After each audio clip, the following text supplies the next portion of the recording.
कि ओवैसी का ये कहना है कि जो मुसलमान पाकिस्तान चले गए थे वो डरपोक थे। हम लोग डरपोक नहीं हैं।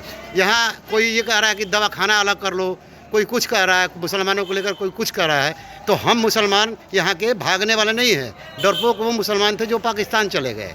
मैं ओवैसी साहब के इस बयान में समर्थन जरूर करती हूँ अगर ओवैसी साहब इसमें हिंदुओं को भी जोड़ दिए होते, परंतु उनकी सोच को तो कोई बदल नहीं सकता।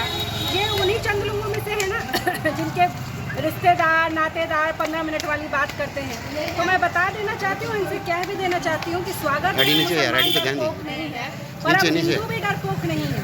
और एक टुकड़ा इस देश का धर्म के आधार पर पाकिस्तान उन लोगों ने बनवा लिया है, तो अब चैन से रहें, क्योंकि अब अन्य टुकड़े तो इस भारत देश के होने वाले नहीं, क्योंकि इस देश का प्रधानमंत्री नरेंद्र मोदी है।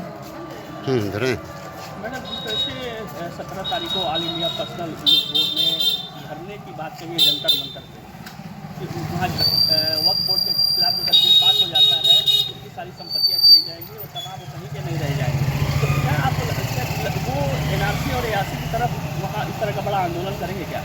देखिए, मैं तो निंदा करना चाहती हूँ ये जो भी बोर्ड होगा उनका, कि वक्फ बोर्ड के नाम पर, वक्फ बोर्ड है क्या ये समझने की जरूरत है। वक्फ बोर्ड एक सोची समझी साजिश इस देश पर लादी गई, जिसके तहत हिंदुओं समेत अन्य जितनी कम्युनिटी है इस देश में, उन सब की ज़मीनों को इलीगल तौर पे कब्जा करना ही वक्फ बोर्ड है।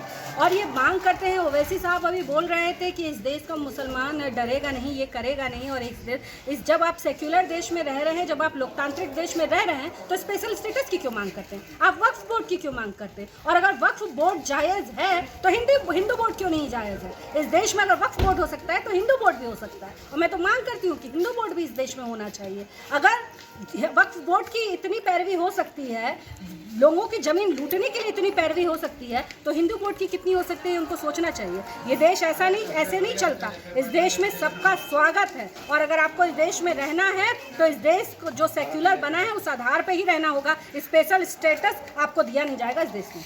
CA और NRC की तरह ये आंदोलन करेंगे फिर तो करने देगा, करेंगे तो CA NRC के बाद भी क्या हुआ? कागज दिखाना है तो कागज दिखाना है, और अगर वक्फ बोर्ड हटाना है तो वक्फ बोर्ड हटाना है। एक मजबूत सरकार इस समय दिल्ली में चल रही है, और जब उसने ठान लिया है कि अब किसी की जमीन वक्फ के नाम पर नहीं लूटी जा सकेगी तो नहीं लूटी जा सकेगी। अब इसमें कोई नया ये NRC जैसा कर ले, CA जैसा जो मन करे कर ले, परंतु वक्फ बोर्ड अब ये देश और नहीं सहेगा। ठीक है।